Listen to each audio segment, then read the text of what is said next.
Yeah, We I think it can was. go live. Got it. Yeah, yeah. It Well, prompts me and I say, got it. so we're alive, and We are live. Hello out there in, is it you going to be in YouTube, I imagine? YouTube land. yeah, Or in people in the philosophy group who I have not seen in a long, long time and miss a lot of the people. yeah. We didn't have conversations for a couple of months. Or, Yeah, well, Bruno, I think Bruno, last I chatted with him, he was talking about maybe starting to go to law school. mm-hmm. It will be an interesting path for him, I think. So, but anyway, so philosophically, where are you at these days? Because I remember one of the things I wanted to do was I wanted to hear what you think more than have Mm-hmm. people hear what I think. Yeah, Where are you at these days? it's actually a very long story. I prefer to start from, you know, it was 2007, I guess. Yeah, Mhm. 2007. Right? I decided to quit smoking. Okay. I was smoking for 14 years. Mm-hmm. And there was one day, it was April 12th of 2007. I decided, okay, I'm going to quit smoking. And at that time, I was in a relationship. Okay. And this day, relationship ended when I quit smoking. And it ended, well, not because of smoking, of course, but there were some other reasons. And from that, I would say it's all started. You know, there was certain shift in my life from which, you know, I consider it like a new era.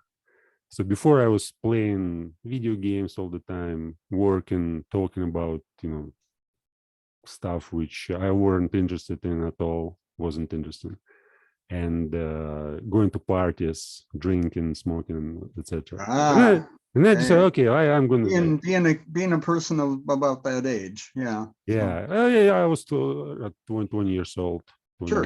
21. And also one thing happened, I decided to stop watching TV.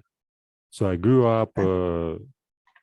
basically watching TV 5 hours every day, maybe 4 hours. I don't know. Most of the time when I was at home, I did nothing but watch TV. And then I decided to try, you know, try reading books. Good. So there was, And this was still before you started learning English? yeah, English. It's like it's just a recent story. It happened. Okay. it, this the last 5 years. So, and the first guy whom I discovered was Castaneda. Ah, yes. And I was curious about lucid dreams, and I decided to practice, like, you know, to get in this state of lucid dream. I was very, excited about this idea, and it took me 4 months from, the moment when I conceived it to get to the real lucid dream. I started Mhm. writing down my dream journal. So I tried to analyze every dream, and I had this intention that, whenever I practiced, there's a simple technique. Okay. You develop a habit to look at your hands every half an hour or every 15 minutes. And when you look at your hands, you simply ask one question, like, am I in a dream? Is it real? So in reality, of course, it's real. You try to remember what was going on before. So it's real, and you basically like understand that this is reality. But then at some Right. moment, like if you do it every day regularly, at some moment it in your dream happens the same. So you just it's kind of automatically you look at your hands, like, am I in a dream or is it real? And I remember, uh, so it was the first few times I even looked at my hands in a dream, and I Mhm. asked this question: "Is it real?" And I go, yeah, it is real. I couldn't even recognize that it was a dream, but I could remember So that. in that case, did you feel like you were living in a simulation when you're doing your lucid dreaming? Well, it's I wouldn't compare it with a simulation. It's basically it's like in the same world, but it's different. Like you are aware that you are like in a different world. You are aware that Mhm. whatever is going to happen, it's going to stop in just 10 minutes, 15 minutes, whatever. And you wake Okay. up in your bed. Okay. So in 4 months, I reached the stage. I basically looked at my hands and yeah, I'm in a dream. This is not happening in reality. I may do whatever, like basically I uh, woke up immediately, like in few seconds. But then I decided I'm going to go deeper and try to develop this state. So I try to stay there in this lucid dream as long as possible. And Mhm. yeah, it was the beginning. Like this story, it's like one piece of the puzzle. So another piece was, as I said, I quit smoking. Uh, and this day it didn't happen in April 2007, but it happened later in July of 2007, the 1st July. And I didn't smoke for 10 months. And it was such a big, like huge achievement for me. And there are certain things which started happening, which, I was kind of, I would call it some sort of mysticism. So there are certain things which I couldn't understand, but they're so obviously unusual. Like all these Mhm. lucid dreams, reading books. For me, like people, I stopped communicating with most of the people whom I knew because they just went to parties, smoked. Like there's Sure. nothing in common. Weren't interesting. Yeah, Yeah. and I decided to start a journal in April 2008. So it's like almost after a year. And my first note was made like April 6th, 2008, and there I tried to describe like what I was doing, Okay. and uh, I wouldn't say that I had a good like understanding of how to write. In school, I basically wasted all my time. So when I was at school, I didn't study anything. I was just coming there, and not studying anything, not paying Mhm. attention to what teachers were saying, just fooling around. And when I started my journal, I immediately noticed that I can't explain whatever. Like it was very hard for me to write. So I noticed that there are so many mistakes. I can't formulate my thoughts. I can't articulate what I want to say. It takes like one page to write just a few sentences, and Mhm. for the most part, it's incomprehensible. And well, I wanted to get better, and I decided like I'm going to do it like as often as possible, just once a week, 2 times a week. And I would say it was the beginning, and then I'm trying to put as many details. Like for me, Mhm. I call it the whole exercise personal history.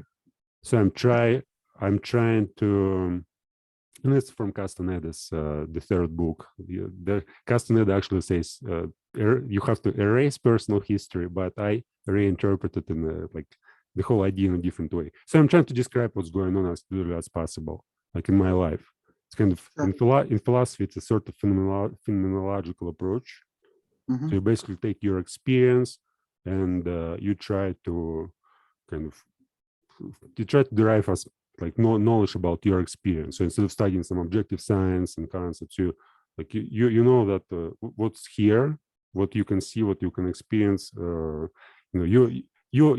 know that this is like it's real for you, and what's outside it's problematic. And to start like for me it's also like studying myself in terms of introspection and this ancient Greek formula, gnosis autem, like know yourself. Right. Exactly. So after 10 months, there was a girl, my girlfriend, not girlfriend, but just girl came to me from different city, and I decided I lapsed back to this kind of drinking, parties, smoking, and all sorts of things like that. So Mhm. for entire month, I basically again I tried to return to normal life, and I realized I realized it was impossible. And when the girl moved back, I started reading Aristotle. So I wanted to, like there was I don't even remember why exactly. I was in the library and I was curious about, great thinkers. I wanted to learn to write, and I decided, okay, this guy is, in every science, people talk about him. And I was like, why he is so famous, and why he is still, why we still preserve his ideas and his books after 2,500 years. I took the book, Ethics, Politics, Categories, Aristotle? Yeah, Rhetoric and Poetics. I was 22, and I couldn't understand much of it, but I decided, again, this was kind of intention. I decided I'm going to read it like at once. And I got through the entire book in probably in a week, like reading 200 pages a day, sometimes 150 pages a day, like pretty fast, without understanding much. Like I would say I probably understood like 30% of what was there, but I kind of tried to like, just get familiar with the language. And at first time, I I was thinking, this guy Aristotle, he's just a fool. Like, like his language is terrible. I don't have, like he, I had an impression that he writes like even worse than myself. So I was aware that my language at that time was kind of cheap and not as good as I wanted to be. And when I read Aristotle, I thought, wow, this guy, like he's so famous, but he writes almost like myself. I probably may, if I just study it a little bit more, I can do even better. And one, like I mentioned, there was some kind of mysterious element, some mysticism. So I worked. It was winter prior to the moment when I started writing my journal. I worked as a manager in a store. And there was a moment when some woman, like a drunk woman, an alcoholic, like old drunk woman, came to the store with a bag and started selling it, like coming to everybody and asking like, buy, please, buy, please, buy. And I had to, get her, to push her. I had to how to say it then. I had to tell her to leave the store. Okay. Throw her out. Yeah, like to get rid of her. And I came to her and I said, like, a woman, please, like it's like you are not allowed to sell anything here. You have to get out. And she didn't hear anything. Like she just simply repeats, buy, please, buy. And she's like, again, this bruise under her eyes, and she's half drunk. And I almost like I almost started pushing her. And at one moment she says books. And like, I don't know, like this sparked something, like maybe my curiosity. And I asked her, like, what? And she repeats, like, books, buy books. And I took her back, opened it, and there's like 10 volumes of Saltykov-Shchedrin, and he's a famous Russian writer. And as if they were printed like yesterday, like new books. And I asked what she wanted, and she said like 30 rubles. It's less than $1. I gave her money, took these books. I didn't want to read them. I just, nice books. I put it on my shelf. And well, after half a year, I had free time, and my look were attracted by these books, and I decided to give it a try.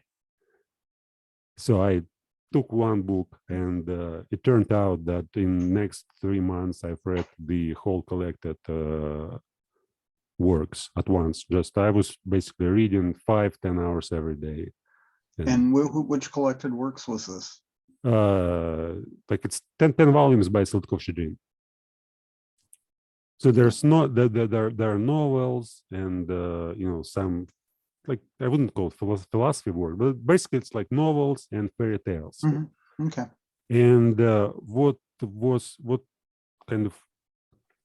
I found there, it was so like for me it was I grew up in a environment where, well, I didn't like for my entire life. I didn't actually find anybody who was kind of a role model or whom I could treat as a person whom I like respect or admire. And when I found this guy, Sladkov-Chudrin, I started reading him, it was, I had an impression as if it was the most powerful man whom I ever met, like ever, like in my life. So in my experience, like I never met anybody who could think as clearly as this guy and who could use language in this way. It was much more stronger than Aristotle, or Aristotle, of course, he wrote like 200 years, 2000 years before. But this guy, and he lived in Russia. It was like he was active from at the second part of 19th century. Okay. And what I discovered also was that, in almost he was a satirist, like somebody who makes fun of some politicians and people like that. And almost in every character I discovered myself. I felt like, in every character whom he tried to make fun of. And I was, wow, this is so like, like I thought that I knew something about the world. I thought that I knew something about people. I thought that I'm smart, that I know what's going on because I watch TV and because I communicate with people and, and because simply I'm smart. It's just kind of an assumption from which I started. And when I read this guy, I realized that I was just a bloody fool. Like I have no idea what's going on. And it was so heavy. So I tried to talk about it with my friends, with those people from my social circles, and I couldn't articulate anything. So nobody could understand basically what I was saying. And my message was like, this guy, like we have to read him. It's mind-boggling. Like what are we doing? What we are talking? It's all unimportant.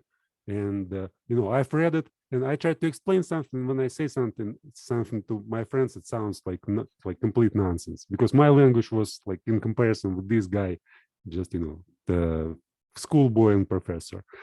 Okay. So I kind of fell in love with this language, and I took it very personally that nobody wanted to talk to me about this, and nobody wanted obviously to read 10 volumes of Sladkov-Chudrin. Like what's nobody had time for that. People just went to parties and hanging out, playing video games. And for me, it's kind of watching. Let's I just want to make an analogy to illustrate. It's like watching Matrix, and then you want to talk about it, but nobody wants to watch Matrix, and you try to explain it, and it doesn't work. You have to watch it, otherwise it's impossible. And I tried to talk about it, and obviously I was kind of disappointed, maybe. Well, yeah, I've the key point here. I discovered, like for me, Sladkov-Chudrin, basically it wasn't even a person, it was language. And I discovered some power in language. And I was aware that it's impossible to communicate anything about this. And I tried to communicate. Well, and it was also kind of very overwhelming because I never read, I didn't read books before in such amounts. And I had some kind of psychological breakdown. So for a couple of weeks, I was in a mental hospital and under drugs and stuff, like because it just made me crazy. And after that, I decided, like, probably I was wrong. Probably like reading books, like talking about like philosophy, science, knowledge. It's all like it's not what I have to do. And I decided to get back to normal life. So I was talking about like you don't like work, family, whatever is going on, like especially video games. It's just all irrelevant. We have to focus on knowledge and trying to understand what is language, what is intelligence, mind, what's going on in our social world. I decided to get back to normal life, but at the same time there was this drive to find something similar. Okay. And I tried to read classical, like Russian classical literature. So it was 2009.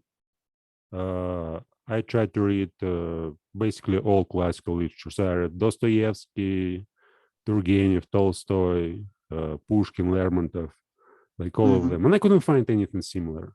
Like it was, maybe it was just the way, like, your first love, for example, you fall in love, and after that, Right. like next time, anything just kind of, Disappointing. Yeah. yeah, it's not disappointing, but it kind of, it's not the original feeling. It's not the original, Sure. just a copy of what you already experienced, and you can't find anything. And I started playing poker. Also, Ah. from 2009 to 2011, I was playing poker for like, on a professional level. There's 12 tables, and I made money like, by sitting at home and 5 hours a day. I played, and the rest of the time I tried to read like slowly, maybe one book a month, maybe a couple of books a month. And I also was maintaining my journal and practicing lucid dreams. So, and at the end of 2010, at the end of 2010, I noticed that my language started, changing. So I noticed that I started, I learned to write much better than it was at 2008, like 2 years before. And I kind of, I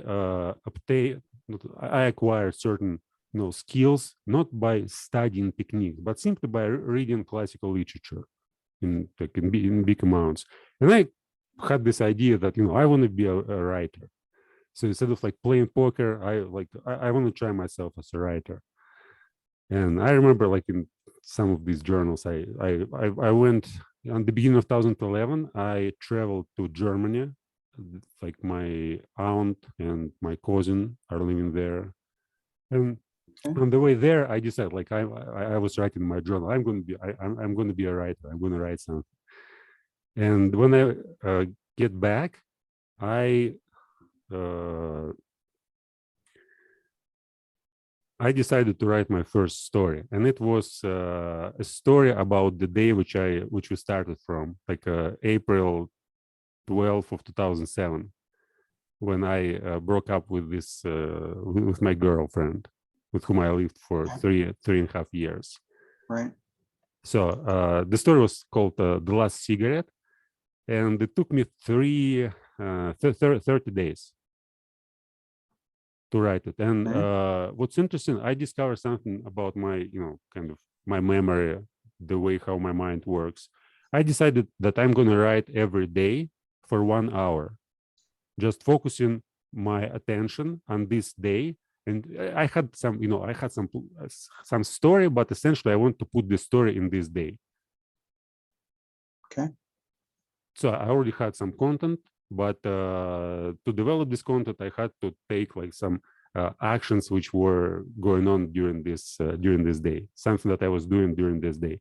And in a month, I basically wrote that I could remember almost everything what happened in this day. It's like 4 years ago. I basically describe it as if I was reliving it.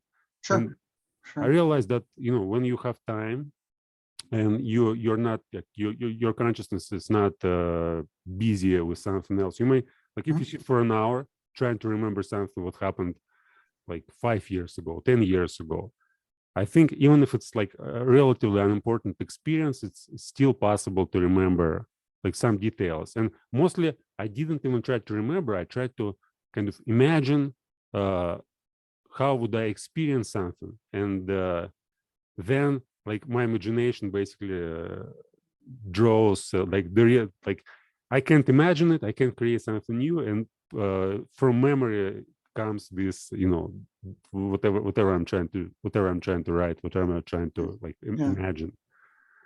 It's hard to translate, but anyway. So the point was that this story which I wrote 2011, I realized that it was, like, I wouldn't say it's so good, but for me at that moment it was really good. I was thinking, wow, this, like, I committed myself. I spent a month. I wrote something. I wrote something that I can enjoy, and from that time I decided to quit poker and dedicate myself entire. How were you doing at poker? Were you making a living? Yeah, that way? yeah, forgot like poker stars and the playing. I played 12 tables, like 12 Okay. tables at once, and small stakes, like $10 Yeah. a table. And usually you play kind of 100 games a day or something like that. And there are some percentages. So if you play 54% and win, you're basically doing like $100 a day. Sometimes less, sometimes more. But on average, it's like, I could get probably 10. Yeah, on average, it's 10,000 a year. Yeah. And yeah, for me, it was like at that time it was a lot in Russia. 10,000 a year. It's Yeah, sure. like a pretty good income. But then I decided no, I don't need money. I decided I want to focus. I want to focus on writing, and all I need is just books to read more and time which I can dedicate to practice these skills. So, and another important thing happened. First of all, I discovered Shakespeare. Immediately after I wrote this story, I started reading Shakespeare, and I read Sure. 8 volumes, like most of his plays, again at once. And I fell in love with this language. It was for me, I would say, almost like Of course. almost like this first guy, almost like Saltakovsky dream. So I had the same impressions, but well, in terms of aesthetics, it was probably more beautiful. But in terms of seriousness or the way how I experienced it, Saltakovsky didn't had still stronger impression. But after Shakespeare, it was one and the same summer of 2011. There was another guy, Belinsky, and the library in our city is called after his name. And Belinsky was a Russian. He was a literature critic. Okay. He was active at the first part of 19th century, and I would say, like I've studied him quite a lot. I would say that most of Russian classical literature is in depth to Belinsky because he influenced like almost every major like writer, like Dostoevsky. He criticized Dostoevsky, Tolstoy, Turgenev, like he wrote Pushkin, Hogel, all of them, and he kind of developed this direction. And when I discovered him, it was almost like this first guy Saltakovsky dream. So in this language, I found something that I experienced previously while reading Saltakovsky dream. And at that time, I was already like a little bit better at language, and I remember, I decided I want to know how Belinsky learned to write as well as he, as he learned. And I read his autobiography, and he was like they had a circle, like small social circle. They gathered up at at someone's apartment, and they studied German philosophy. And Belinsky was heavily influenced by Hegel. Much like Frank. Okay. Yeah. And I thought this is the beginning of my philosophical journey. So I went to the library, and there was like lots of like 10 volumes of Hegel, Encyclopedia of Philosophical Sciences, Philosophy of Logic, Philosophy of Right, Philosophy of history of religion, Phenomenology of Spirit. I took all of them and decided to use my usual way of reading. So I decided I'm going to focus on these books. I don't want to talk about it with anybody. I just sit and read it and think about it until I understand what's going on there. And I started reading Hegel. And it after reading Hegel, I forgot completely about Belinsky, about Saltakovsky, about most of them. I was, wow, this guy, this is just insane. I can't believe that it's even possible. Yeah, he had so much again, for me it was as if I discovered somebody who knew everything what was happening in the world, who could express not just himself, but who could describe you history, science, religion, anything, politics, just in such a way that you look at him and think, well, I am just nobody. These guys. Yeah, and well, I missed one part. So at 2008, when I read Aristotle, I decided to go to university to study at university. Before I had no education. I graduated from like 9 grades, and then I had a professional school for 3 years. Okay. And after I graduated from this professional school, I forgot completely about it. Everything related to science, knowledge. It was just books. And what did you study in the professional school? I'm like, I don't know, is it possible to say I'm a Mason? Mason. Okay. Yeah. Sure. So, Yeah. and it's like Mason now in Russia, it's associates with some conspiracy theory, like Masons. Like, but it's basically a builder. Yeah, and as I said, I hated studying. I didn't like anything what I was, suggested to learn to study. Yeah. It all came later. So when I went after reading Aristotle, 2008, I decided I'll go to the university and just study how, like, government. I was interested mostly in the theory of the state. In Aristotle, there's three, democracy, monarchy, and oligarchy or aristocracy. There's like three polity, aristocracy, and monarchy versus democracy, oligarchy, and tyranny. Okay. And I wanted to understand it better, and went to the university to study to get a lawyer in a law school.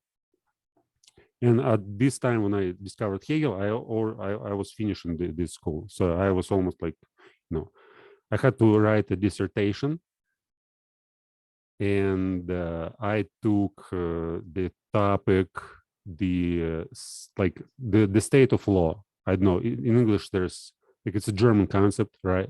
Like the state, something in the state of law, the state of right. But in Russia, it's translated like правовое государство. Like право, it's the right, and государство is the state. But in English, in English, it's the state of the law, or the lawful state. But anyway, so I decided to write this dissertation. I used ideas from, no, I didn't. It's a whole another story about this dissertation. I decided to take kind of not an academic way, when you have to study certain books on the topic, and then you just cite like modern researchers and trying to argue or develop your point based on certain ideas. I decided to start and from my experience, kind of phenomenological approach. I basically start from a question: what do I know about the state? What do I know about the law? And then there's like maybe not 10, but 5 pages of reflections. And then, like, how can I learn about law? Probably I need to go and read some books. And I read Thomas More, Utopia. After More, I read Plato's Republic. And after Plato's Republic, I read a little bit of Marx, and I also used Hegel as an example in this dissertation. It was rejected. Like when I wrote it, my professor said, "No, it doesn't work. You can try it like this." He liked the work, but he said you can't use this. You have to cite modern authors, and you can't speak from yourself. You can say, "I went and studied this question." You have to use a different pronoun like we. And then I rewrote the whole dissertation. But anyway, the point is that in this dissertation, while working on it, I came to the some deep insight, I would say. I tried to compare, and Plato did that, and many other philosophers later did that. Like, you take a state and you try to analyze the state, like what it is. You try to analyze it as composed of certain like individuals. But what is an individual? Like, individual also may be considered as a kind of a model of a state. So we have a head's like government, but it's too I'm trying to oversimplify it, but the idea is that you have certain drives, and you have certain parts which are united under certain, like, whatever, under your mind, right? And your mind is kind of sort of government. And I try to analyze both these ideas, state and the law, And in my dissertation, I basically came up to some sort of deconstructivist, I basically said there's no state, there's no law. It's all just some ideas which do not correspond to anything in the real world. Okay. Probably the reason why I was rejected, as my professor said, no, you can try such a dissertation, you can definitely defend it, like saying, but nothing exists. But anyway, so after I developed an interest in Asian philosophers. Like after reading Plato's Republic, I took some other works by Plato, and also I read maybe one work by every, like one work by Spinoza, Ethics, Descartes, the First Meditation, and ancient philosophers like Cicero, Seneca. Cicero's great. I like Cicero a lot. Well, like I could read just one book, and I didn't. You wrote a lot. Yeah, didn't find, like after Hegel, it was all for me, just to to familiarize myself with major like figures from past, from now, and I shifted towards poetry. Like I was finishing the university, and I had no need to pursue further this like philosophy, like study the state, the law. I decided to, and in 2011, I also started writing poetry. Like I wrote several good poems, which again, by my standards. Before I wrote poetry, but it was just crap. And in 2011, I wrote, wow, this is already something serious. I can take it seriously. And I took 10 volumes of Goethe. It was 2012. And again, I read 10 volumes of Goethe in 3 months. Just most of it wasn't poetry. It was some novels. But yeah, I started practicing poetry in a kind of this mechanical way. So I started basically writing poems every day about everything what was going on. So got under this influence of Goethe. There were some relationships, and I was writing poems to my girlfriend like every day. She was so happy. But yeah, but then it doesn't matter. So then in the middle of 2012, in summer, and yeah, an important point about 2011. So 2011, I told you before, like remember, like I told you about my grandfather who wrote diaries, and he started writing diary at the time when the World War II started in Russia, 23rd June. And I discovered his journal at 2011, and I read it, and I decided, I have to write every day, because this writing once a month, 2 times a month, it's no longer like, if my grandfather could write every day under such conditions, when he was like, didn't eat anything for 30 days, or slept on the ground when there's minus whatever. So okay, I'm going to write at least 1 page. And since 2011 December, I basically I'm writing every day, trying to describe my experience. So whatever is going on, and at first it was just some events, what was happening around. But recently, maybe not recently, maybe since 2014, I started gravitating more and more towards my stream of consciousness. So instead of describing actual events, just okay, what was I thinking today about? And then there's 1 page I'm trying to understand what I'm reading, what's going on in my mind. And yeah, but getting back to this 2012. So I after Goethe, I took I went in library, and usually when I went in library, I went there just once in a year or once in half a year, and just I took like 10, 15, 20 books, just an entire bulk of books. And that time I took Germans like Feuerbach, Fichte, Schopenhauer, and Marx. Yeah, I tried Marx. I didn't like too much Marx. I read maybe 1 book, and then I started Feuerbach. I liked Feuerbach a lot. He was, unlike Hegel, he was materialist, and he presented a different view on on the world and philosophy. And I read Feuerbach, like 2 volumes, again, very fast, just in 1 week, probably. And Okay. Fichte, another major author, Mm-hmm. came after Kant, also 2 volumes in 1 week. But it didn't affect me much. But when I discovered Schopenhauer, this was like again another Ah, revolution, okay. another revolution in my thinking. First of all, he criticized Hegel. He attacked Hegel almost at every page, and uh, I was so much influenced by Hegel. So I was thinking when he said, like, Hegel is an old woman. His philosophy is just his philosophy is just a bunch of nonsense. And I was, wow, this is something, well, I have to take it serious. I have to understand it. Like, is it really true, or he is just, doesn't like Hegel? So why he's saying, because I believe that Hegel is, the greatest man in the world. Like, he knew everything, he explained everything, and then somebody just makes fun of him and calls him by any name he wants. Sure. Yeah. Well, I started reading Schopenhauer. One of the major, I've read the world as will and representation, but it didn't affect me much. I would say when I read On the Free Will, this was like another kind of revolution in my consciousness. I realized, first of all, I never checked out this question. So at that time I was like 26 already. I was 26 years old, but this question never never came to my mind. So I never thought about like free will determining who knows what. I believe that whatever I'm doing because I want to do that.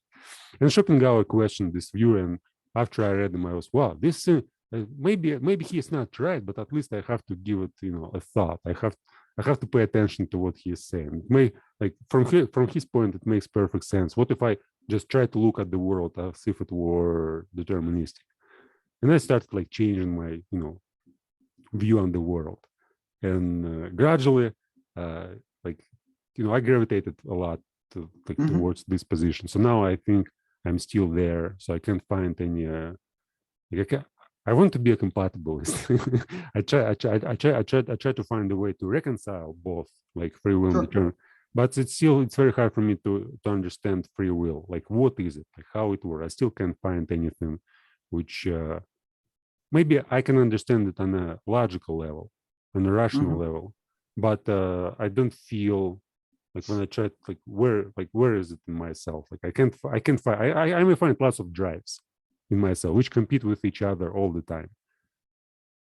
And to say that there's one thing which is behind these drives, which is not affected by any of them and can by itself choose, the mode of action. Like, for me, I can't do that. But yeah, Schopenhauer. It was 2012, and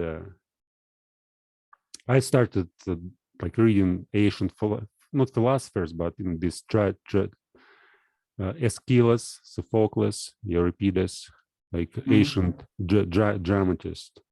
And yeah, that started developing interest in ancient, like in Greek philosophers and Roman philosophers more. And in French too. I read Voltaire, who was Diderot.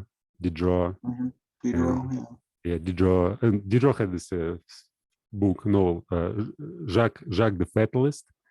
Jacques is the Fatalist. I don't know the name in English. In Russian, it's Jacques. Okay. And yeah, and after Schopenhauer, I know. Have you read Schopenhauer? Like something. Have you read something of Schopenhauer? Very little. Yeah. Very little. Well, basically, aside from philosophy, he attacks all the time Hegel, and he praises all the time Kant. Like, Kant for him is like a god, and Hegel, yeah, it's like the last person. And I decided, well, I'm going to check out who is this guy, who is Kant.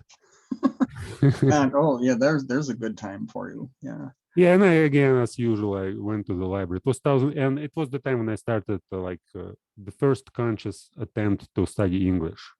It was first 2012 in this summer, exactly at the time when I discovered Feuerbach and Schopenhauer. And I remember the first commitment I made, it was 1 month to study for 1 hour a day. So when you read the likes of Hegel and Feuerbach and Schopenhauer, did you read them in German or did No, you no, read no, them in in Russian? Russian translation. Yeah, I did. Okay, I studied German at school, but I knew no German, and I don't know okay. German right now. Hmm. And but yeah, there besides this literature, there was some, some content from the internet. I also started watching Yeah. some lectures on psychology, and at the beginning of 2012, I watched lectures on futurology. Oh yeah, sure. Yeah, it's kind of I wouldn't call it scientific, but Hmm. well, for me it was very, very, very interesting. And actually, after these lectures on futurology, I decided to study English because there was an opportunity to go and study with, in the real university, to go and study for free if you know English. Right, right. So And with the futurology, who were the people there who were it's talking? Russian people, Yeah, okay. they're not known in the West, but and I wouldn't, like, now I watch them, and most of them, like, at that time they made a lot of sense for me, but now I Hmm. listen to what they're saying, and I basically, it's I think it's wrong. it's not just wrong, but it's kind of, it's like conspiracy theory. Ah, okay. So some sort of, there's lots, there's a bunch of science and religion and media and whatever, and just Right, right. uh, now I do not appreciate. But at that time, again, it had a certain impact on me, and I decided I want to, like, at least to try to study English. And the first month, it was 2012, and I failed. After a month, I decided, well, it's very hard. I can't understand how to study it. I simply shifted to, like, reading, and forgot about Mhm. English for half a year. But in 2013, I developed again. I made the second attempt, and I started watching, like, videos on the internet, TED Right. Talks with Russian subtitles, translating them. And TED Talks, actually, I found some TED Talks which, again, which I found very not entertaining, Hmm. but some kind of maybe profound. Good. Yeah. They talked about Helpful. Yeah. technologies, and there's Hmm. one of the video which I still remember. It was about bionic legs, Okay. but and there was a guy who was walking on these metal legs, and I was, wow, this is what's going on already. Like, it was 2013, Sure. Sure. uh and I was, wow, this, like, humanity reached so, like, in science they reached such a huge progress. And I was inspired and started studying, like, more, but again, it's just 1 month, few months, then I gave up and don't studied for half a year or something. And Kant, 2013, another story about Kant. I took 7 volumes of Kant, and yeah, I was waiting for 3 months. Actually, when I went to the library, there was only 4 volumes available. I took them. Next month, Okay. I got to library. There was one more volume available, and, like, in 3 months, I collected, like, 7 volumes of his collected works, and Okay. then only started reading, like, book after book. Yeah, and it was very profound. It had very profound effect. I also tried to work, with. I had lots of habits, like playing video games, Mm. smoking weed, and I tried to fight with these habits. And the way in which I measured, like, maybe some, when I was reading certain books, it wasn't just the language of these books. I also try to measure how it affects my intention in terms of, like, developing, well, my character. I was Yeah. thinking how it helps me to fight with certain things which I don't like. How Hmm. it helps me to fight, like, Cultivating virtue, that kind of thing, yeah, maybe. yeah, yeah. And Yeah. after reading Schopenhauer, for example, I could focus on learning, and I had no interest in anything else. I had no interest Yeah. in smoking and playing video games. But after reading some other guys, there was, no, Goethe, for example. Yeah, 10 volumes of Goethe. I lapsed back and playing video games, like, smoking, girls, all this stuff. And philosophy always shift my attention in different directions, kind of Hmm. pursuit of knowledge, pursuit of science. Yeah, in Kant, 2013, I wouldn't say that I had many insights while reading Kant, but I developed a new approach towards philosophy. So I started reading, not as I was reading Schopenhauer, just book after book without thinking too much, but simply go through the text. But in Kant, I started like learning, taking, for example, the Critique of Pure Reason, and dedicating an hour just considering one paragraph, thinking about it, trying to figure out what's going on, reading the same paragraph like 5, 10, 15 times until I Kant is very dense to read. Yeah, You yeah, got to read them a lot yeah. of. Until I understand everything. But I would say that I could maintain it only for 1 month and a half, like this dense reading, like I read the rest of him just as I read other books, but to study I could maintain only one month and a half, and after that I decided that I know everything about Kant. There's no need to go further because I already understood all these terms in itself, synthetic judgments, analytic judgments. I grasped all of that. There's no need to, So you can explain thing in itself to me. So yeah, I can try right now. okay. It's actually not so hard. Like thing in itself as a concept, right? So we, Newman. Yeah. for example, let's take this cup, right? Mm-hmm. So when I see this cup, I don't see the real cup, but there's sensual data, and my brain creates a certain picture out of this cup, or representation, as they call it. And what I see, it's a representation. It's not a real cup. But what's behind this representation? It's like thin in itself. So thin in itself, which is unavailable to me because what I can perceive, it's like what my brain makes out of sensual data. And thing itself is unavailable, but it is still there, as Kant says. Well, there's in contemporary philosophy, it's quite problematic assertion that if it's still there, how can you know about it anything? Right. But Kant says we can know because we have, as he calls it, the pure understanding, and this understanding, it has certain kind of principles or categories, and we basically project these categories on things which we perceive. Well, I think in Russian language I would do much better. Yeah, I think you're doing well here. But in English, yeah, basically there's no objective world, or there is an objective world which is unavailable. What is available? It's only a sensual experience which is interpreted by our brain. It's not just interpreted, but our brain like creates part of it. So if there's no, can't call it a priori faculty which is responsible for making, making sense out of experience. Right. And without it, he says, we will not be able to perceive anything. But as soon as we have this faculty, we have certain a priori knowledge about things which we do not derive from experience. And there's famous Humean notion about causality, right? So Hume says there's no, I see one event after another, but I don't see a cause here. Like I don't see a causal connection. And Kant says, and Hume comes to the conclusion that, like this type of knowledge, it's he's skeptical about it. But Kant says, no, this type of knowledge, it's valid knowledge. We have it because of this faculty. We know it a priori before of any experience.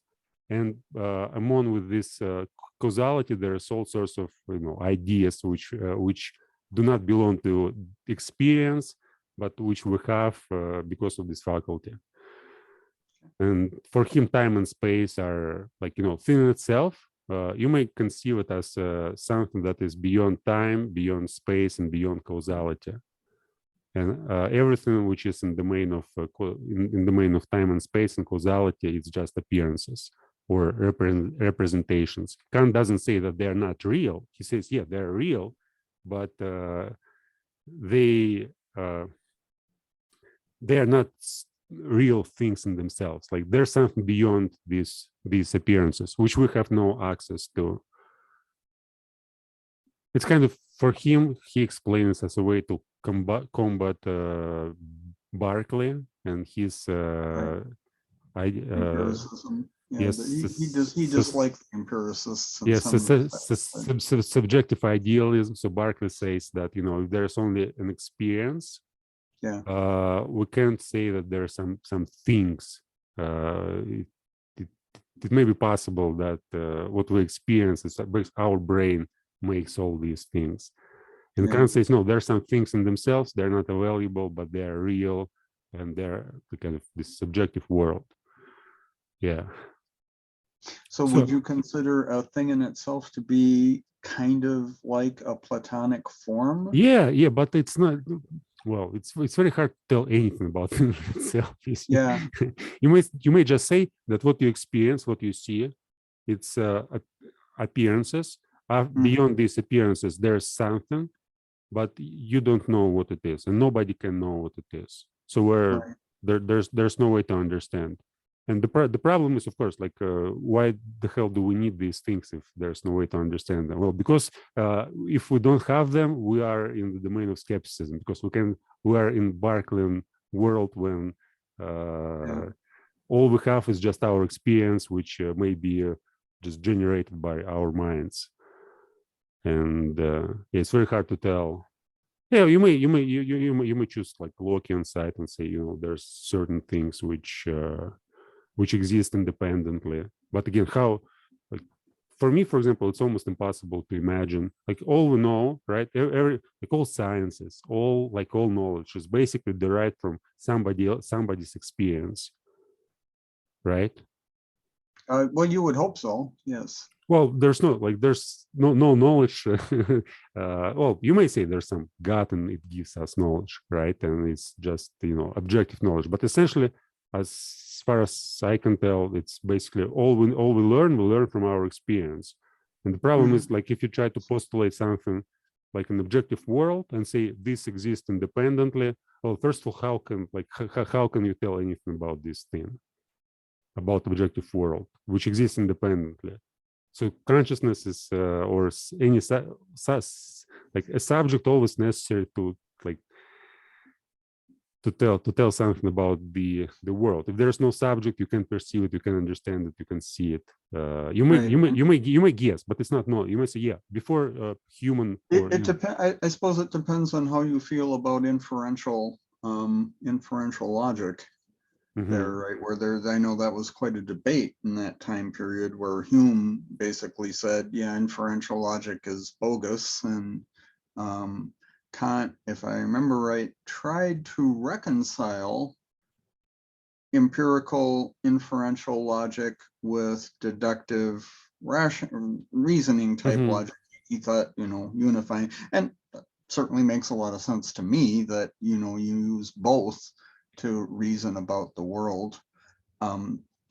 Maybe it's kind of like the guys in you know, the Plato's Caves, where you're seeing the shadows of the objective world, and then you try to reason about the real world based on those shadows that you can see. Yeah, but essentially all of them are metaphors for, you know, what's objective. And the problem, they try to say there is something objective which is independent from the subject. And as soon as you say it, like, who is saying this? It's subject which makes claims about something objective. And if you remove subject, there may exist, right? But you're not in a position to make any claim about it, because as soon as you make claim, you're like, it's a subjective claim. But we may say, yeah, it's a subjective, but also it may be like universally valid for all the cases, right? Here we have science, and we may talk about like science that, you know, this is something that we all agree about, and or we disagree. But the point is, like, this is something that we decided to treat as objective. It's not objective in itself. Yeah.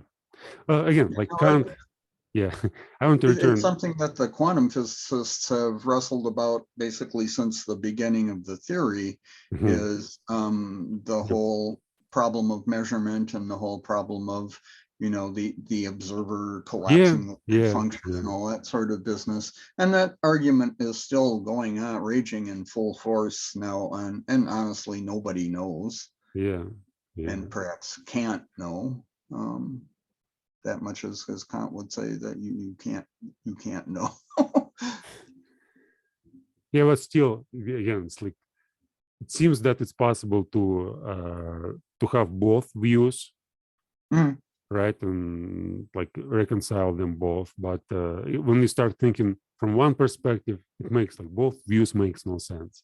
But when you understand that they both are valid and sure, work on different sure. levels, well, it makes perfect sense. And it's one of the things I find when I'm studying the ancient Chinese philosophy, and you get into the Taoists and the concept of yin yang, Hmm. and you suddenly realize that all these opposites are actually part of one another, and in Yeah, fact require one another in order to exist. And that's the natural state of things, and why we try to make these dichotomies um, in our heads. You know, it is a mistake. yeah. It is basically a mistake making those dichotomies. Well, I think it's also natural to like for us as human beings to wonder about, making mistakes is also like a natural way Sure, of coming to truth, right? So without absolutely, without making absolutely. without making mistakes, you can't really say anything about what's true, Absolutely. what's It's how false. you learn, and we Yeah, need to keep learning. yeah. I think in my experience, it was like so many times when I was sure that I know something, that this is right, and then after a certain period, like half a year, just wow, I was so deluded by some prejudice or some bias. But Sure. anyway, let me return to this Please. to 2013. So we're still like in 2013. Long way to go. You're okay. Yeah. So Kant, I finished reading him in July Hmm. 2013. And I remember I went to the sea. Yeah, I took the last few books with myself, and I was reading instead of just swimming and enjoying good weather. I was just in the room reading Kant's critique of practical reason, critique of pure reason, All critique of right. critique of the capacity of judgment. Yeah, and yeah, I got sick. Yeah, it was the year I got sick there, and the first week I was there for 3 weeks, and the first week I was moving around doing stuff like swimming and enjoying whatever was going on. But then I got sick, and I Hmm. was sitting for maybe a week just reading Kant in an apartment. After Kant, so what happened then? 2004, like 2014. Yeah, I was practicing. As I said, I was writing every day, and I like observed some sort of progress in my understanding of the language. So my language not just evolved, but it skyrocketed. Just the way I was writing in 2013, when I compare it with 2012, is just, I don't know. Again, it's like it's very Yeah. hard to draw an analogy. But I remember 2014. There's one moment which I want to point out. Uh, I had a relationship with one girl. I met one girl. I wrote her some letters, some poems, and but it wasn't like a relationship, or like we just walked together, talked about, like, she was studying at university, Hmm. uh, and so what happened? I was writing letters to her every day, but I didn't send this. Like, I took a notebook, and I wanted to tell her about my love in this notebook. I was I wasn't afraid, but I didn't want to tell her like in person. I wanted Hmm. first to write it, like, and I was writing, basically I was talking to her through this notebook and describing all our meetings, whatever was going on. And like there was lots of poetry and some kind of, again, literature, whatever devices I used. And it took me a month. Like after a month, I brought up this notebook to her, gave it to her, and that's that was the end of our relationship. Oops. She didn't get it. Yeah, but I got it like in terms of I realized that my like language like now. Remember when I was talking about Saltykov-Shchedrin? Hmm. I said that for me it was wow, this guy, he's like the most powerful guy whom I ever like met. His language is just mind-boggling. I'll never be able to get even to like half of this. And my language at that time, I was reading like what I was writing, I was complaining that oh, that's just I can't try it at all. At that time, I was already so confident that I was thinking, wow, these letters, it's like it's already. I almost got close to the way how all classical writers could like write their stories. And this confidence, yeah, it played a huge role. But I wasn't satisfied. I wanted like to understand, to develop, to move it forward. And 2014, there was another relationship, yeah, like two relationships basically in 1 year, which distracted me from my purpose, like from studying They'll do that. from Yeah. studying philosophy. Yes, they Yeah, it will. was, but it was very beautiful. Like this, the whole summer of 2014, it was very beautiful, and we read some books. With study, I persuaded this girl. She just graduated from school. Like we met Hmm. when she got 18 uh, in a bus. Just doesn't matter. So the point is, I persuaded her to study Latin and for Latin language.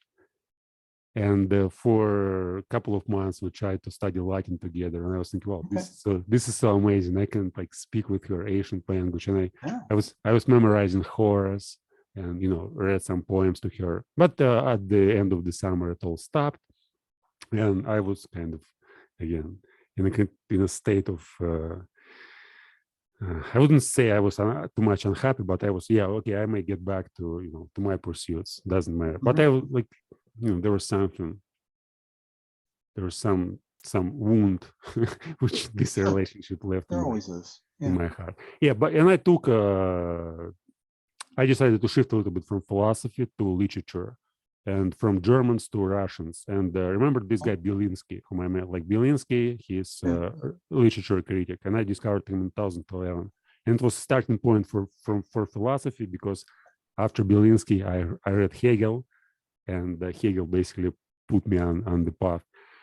So I started like looking for something like this guy Belinsky, and there was a whole series of critics in 19th century in Russia. In this, it was the whole movement, which is very little known in West. So in West, like Dostoevsky, Tolstoy, maybe Turgenev, but these guys, they were kind of, you know, even in school we don't study them. We know, like we sometimes we study just some articles written by them, but mostly nobody talks about them. So I discovered this guy Dobrolubov, and he was kind of the second Belinsky.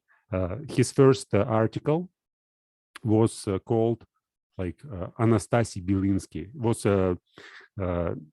no, it wasn't called, but his name. He used a pseudonym, and he signed his article by this name. Anastasy means like kind of resurrected. Okay. And I took 3 volumes of this guy. There was just only 3 volumes. All he was, all he wrote in his career. And this guy was active before the in 1861 in Russia. There was the end of this not servitude. How do you call it in English? Like they were slaves, and they abolished slavery. Okay. They Yeah. abolished slavery. It was almost at the same period when in America you had civil war. Okay. And this guy Dobrolubov, he was active from 1855 to 1862. Hmm. And I would say that he was one of the most influential figure at that time in the whole literature. I may talk about him like quite a lot, but Sure. Okay. yeah. The point was he was a young, like he died at 26. Hmm. So he was active like between like 20 and 26. And I like when I was reading him, I thought that this was like, he wasn't just the most influential guy in Russia at that time. He basically was like, like there was Tsar in kind of in physical world, and he was a Tsar in intellectual world. At the age of 20, like 20, 21. And he had very like strong, he killed himself by writing. Like he died from tuberculosis, but he was writing like day and night, day and night, day and night, all the time. Just did nothing but, analyzed mostly social and he was kind of a little bit religious in terms of like, he wrote a lot about social problems. Like he wasn't a philosopher, but he knew all philosophical movement of these. Like he talked about Feuerbach, he talked about Hegel, about Russian movements, but essentially he was writing about like against slavery, and he tried to change like the way, and again against Tsar too. He tried to change the way how we look at the society in Russia, and he basically contributed to like one of the reasons why the slavery was abolished in Russia was because he not just his but his mostly influenced his writings influenced common opinion, and people start like there was some in peasantry, they started basically moving peasants and trying to not just educate them but use them as a force against the government and things like that. But anyway, so these 3 volumes of this guy, lots of criticism, it's like super powerful language. And after him, I went through a sequence of other guys like this guy is familiar, probably you may have heard of him, Herzen. He was like also a literature critic and writer. Herzen. I don't know that I have. But... Yeah, that like he lived in immigration most of the time in London. He had some problems with Tsar Nicholas I, and he moved to London and attacked. He was like he was almost like Lenin later. Like he basically tried to attack the government from writing. He was published in a journal. It was called the how would you call it? Like, on the top of the church, there's this thing. Oh, the church steeple, or are you thinking of the? It rings when you this steeple. Like when it rings, what rings? Like on church, it rings. There's much rings. Rings. It makes sound like Oh, bells. Well, yeah, bells. Yeah, chimes, bells. Yeah. Yeah, okay. This journal, like it was called Kolokol, but Kolokol means bells in English. And I read his like 5 volumes too. Yeah, and well, at that time, again, as I said, I was practicing basically writing and the poetry, trying to. And for philosophy was also like a part. I didn't mention Nietzsche, but between Kant and Dobrolubov, I also read most of Nietzsche's works, like Beyond Good and Evil, Zarathustra, Human All Too Human, Gay Science, The Wonder. What else? Like his first book, Tragedy, The Beginning of Tragedy. How to Philosophize with the Hammer. Yeah, I would say after Nietzsche, I developed some sort of. It's very hard after Nietzsche. It was very hard for me to read anything, like any philosophical works, because. Yeah, I would say that it was brilliant, and it had a profound effect. I didn't believe anything like Nietzsche say, like anywhere, but the style, the way how like not the content, but the form was so brilliant. I was wow. There was nothing such interesting which I read before as his works. Yeah, and with Russian, as I said, like after Herzen, there was another guy, Pisarev. And he was the third line in this Belinsky, the Dobrolubov, Pisarev. So Pisarev basically finished this literature criticism, and he was also a young boy, like he died at the age of 28, and he was active after the Dobrolubov death, like from from 1862 to 1868. Okay. And he basically also was like, you probably like know this nihilism, right? So in Russia, it started, there was a writer, Turgenev, Turgenev. And Turgenev wrote a book, it's called Fathers and Sons. This is a famous book, like it's even in the West. This one like, I've heard of, yes. In these Fathers and Sons, the prototype for his major character was the Berlubov. Okay. Turgenev didn't acknowledge it publicly, but you know, in literature, everybody like immediately sure. Found like Dobrolubov. He didn't try to mock him, but he basically showed like a new movement and new like thoughts how young people think, using Dobrolubov as a character. And he also died from tuberculosis, and Dobrolubov died at the same age at tuberculosis. And Pisarev, basically, when he started, he tried to redeem not redeem. What's the appropriate verb here? He used this character. He took Turgenev's novel and said, "Look, you don't understand Turgenev. Like you think he tries to criticize the Berlubov, but he actually says who the Berlubov really was. But you interpret it in the wrong way." And he interpreted. He had articles like realists and bazaar, and he interpreted in this way. But they started calling them nihilists instead of like, because Turgenev used this word nihilist for this character who was in Bazarov. It's like the character of Fathers and Sons.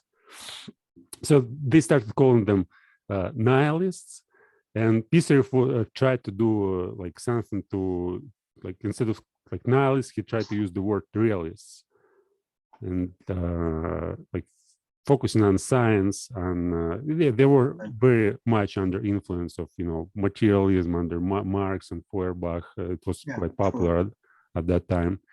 But yeah, again, the point is, it's not just a philosophy, but the language, the power of language, the way how it affects, you know, you read it and basically, wow, this is so powerful.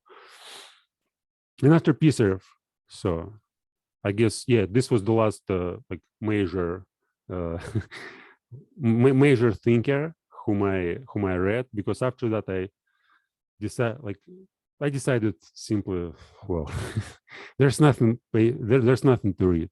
Like, I didn't take 20th century literature. I didn't read almost anything written in the 20th century, because I was like, anything I could take, it just 5-10 pages, and I can't follow. I can't, like, you know, it didn't make much sense for me.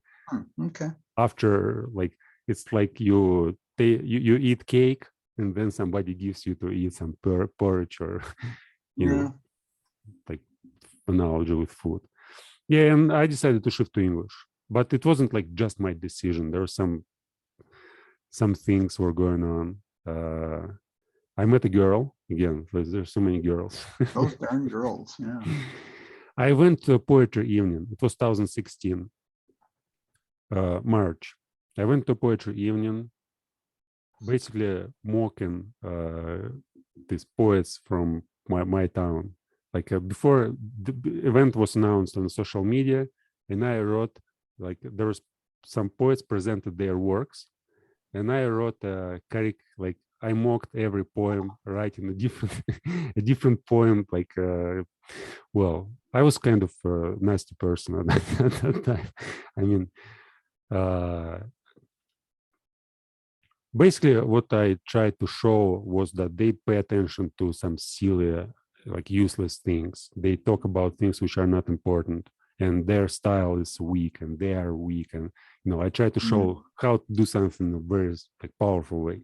So I took their poems and just reshaped them and made like something out of them. And then I gained courage, and I went to this poetry meeting, and I was like, you know, I didn't read my poems there. Well, I read, like, I didn't subscribe to read them, but after there was a free mic, and I went and read a few poems. But anyway, I met this girl there, and she was very young, 17 years old, and she studied English, and she read her poetry. And when I came back home, I wrote her some message on social network, and we started, like, you know, exchanging messages in the social networks. And at one moment, she invited me to an English-speaking club, her club. And I came there, and I couldn't speak English at all. Just I was so kind of confused. Sure. I came, there's people, they're talking to each other, and I was also to impress this girl. And I came and can't say anything. I can't understand what they're talking about. Well, and then there was a drive. I decided, well, I'm going to study English now, seriously. And I started like 2 hours every day, then 3 hours every day, writing poetry, listening a lot. Like I found some guys on the internet whom I could listen. I didn't understand what they were talking about, but I just, okay, I'm going to listen an hour a day or 2 hours a day. Yeah, sure. Until I get the point when I'll be able to, to understand what they say. And it took me half a year, 2016. There's lots of things which I didn't mention. One of them was remember I said at the beginning about lucid dreams. And Castaneda. In Castaneda, one of the central idea is stopping your inner dialogue. So it's like lots of thinking, lots of worrying. If you want to see the real world, stop using language, just perceive the world. Like all these languages, it's famous, like Alan Watts idea, like, chatter in the skull, like you have to see it. And I was kind of practicing this for probably 3 years, since 2013. So doing meditation, trying to focus on one particular thing, training attention. And in 2016, before I shifted, like when I already was able to understand English, before I shifted my journal from Russian to English, I had this idea that the point was actually not to stop your inner dialogue. It was exactly this kind of reverse psychology. So whenever somebody tells you, like, what are you thinking about? Describe your thoughts. There's nothing. But when you try to say, like, stop thinking, there's always lots of stuff beginning to go on. And I came to the realization, and of course now I'm oversimplifying, but it was like, for me, it was very profound realization. I was thinking, wow, this is the purpose. Like, it's not like it's not about stopping your thinking. It's about learning how to think, learning how to use language, developing your language to a certain point. But it was too late in terms of Russian. I decided I'm going to use English and shut up my Russian dialogue completely. So instead of when you think now, do you believe that you think in English, or do you think in Russian? Yeah, I think English all the time. Both.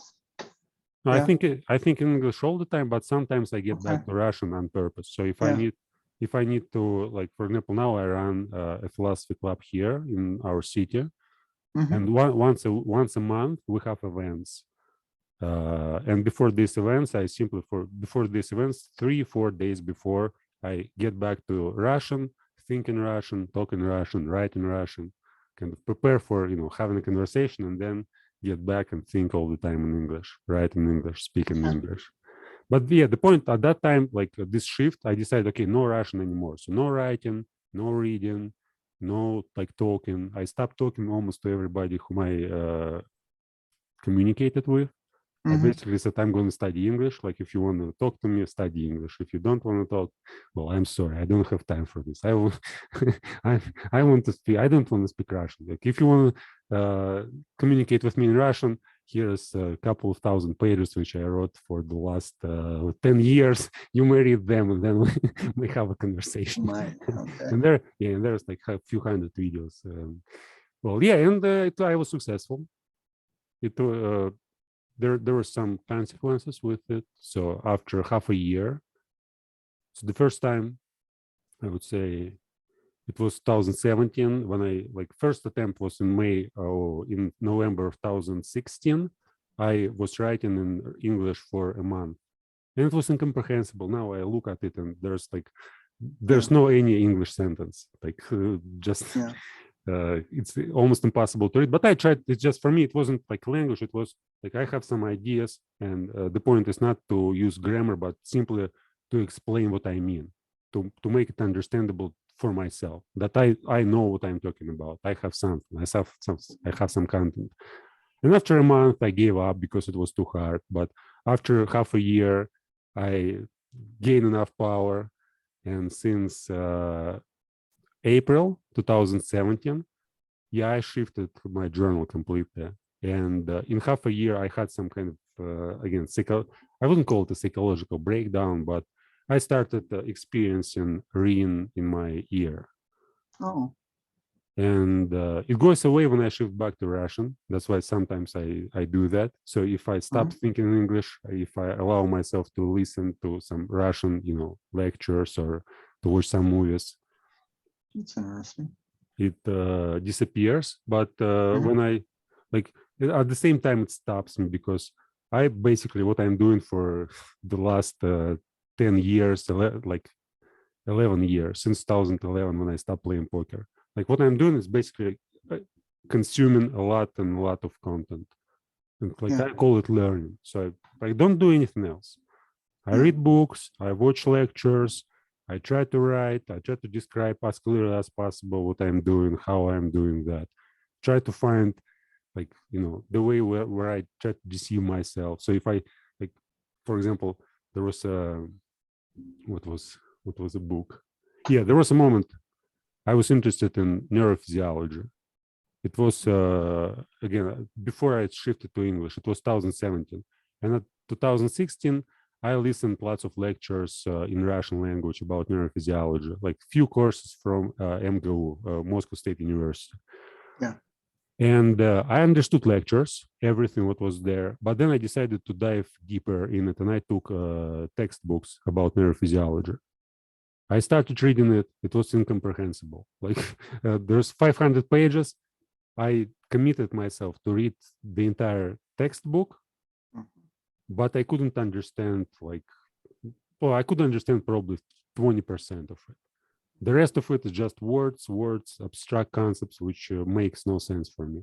Right. And, on one side, there's a kind of desire to I know neurophysiology because I've read this, textbook and watched these lectures.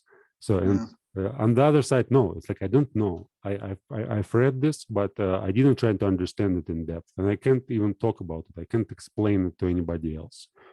So it's like I'm trying to constantly check out whether I, really understand something or it's just an illusion, and I just convince myself that I know something because I simply, was acquainted with it.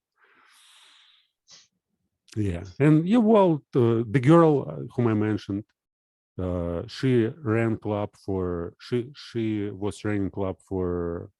She had been running club for for a year, and then she moved to Greece. Okay.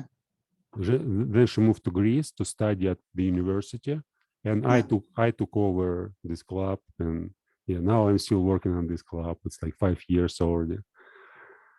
So I'm sorry to interrupt, but I think I'm going to have to probably sign off fairly soon because I think we have company arrived upstairs. But I would like to continue this from 2017 on. We can maybe meet again. Yeah, sure. I'd like to hear the rest of your story because I find it very interesting how people get to where they are today and the paths that they took. Yeah, but essentially, you see, I have, as I mentioned, I have this story, and I basically I write it, but I not just write it. I read it and I interpret and reinterpret it all the time. It's like there's like 2,000 pages of content. I constantly add more and more, and once a year, sometimes few times a year, I reread it and I see new connections, as you say, like to find connections. I see new connections, and with new experience, I reinterpret what happened before. And for me, it's like it's what I told you now. It's the story, right? But for me, it's story like I may take every week from this story, every month. And would you say more or less that writing and that story that's you? Yeah, exactly. It's kind of sure that it's yourself. It's your identity. It's like I'm working on this story as if it was kind of movie which I'm making, or maybe a book which I'm writing, and I even identify myself more with this story than with like my real body and my real experience. Mhm. And it's so fascinating. I mean, there's It is absolutely. I mean, so life is a complicated thing, and it is. I wish I had documented more of mine. I have most of it still in my head. I don't know how long that's going to last, but hopefully for a while yet. But it is good. And at some point, if you ever get to the point where you put this out and make it more publicly available, I would like to read your story. oh, it's available, but it's in Russian. That would make it difficult for me. Yeah, but there's an English. There's an English story. It's also I would available. read the English parts at any rate. Yeah, 'cause I may send you a link, and but it's from Cool. 2017 till 2019. Yeah, Okay. 2019 I stopped publishing. I shifted a little bit like to. Yeah, sure. I'll publish later probably. Well, it'd be interesting to see. Yeah. Okay, So, I'll send you a link. all right, please do. And yeah, let's figure out another time when we can continue this. Okay, so I guess we may stop this one here.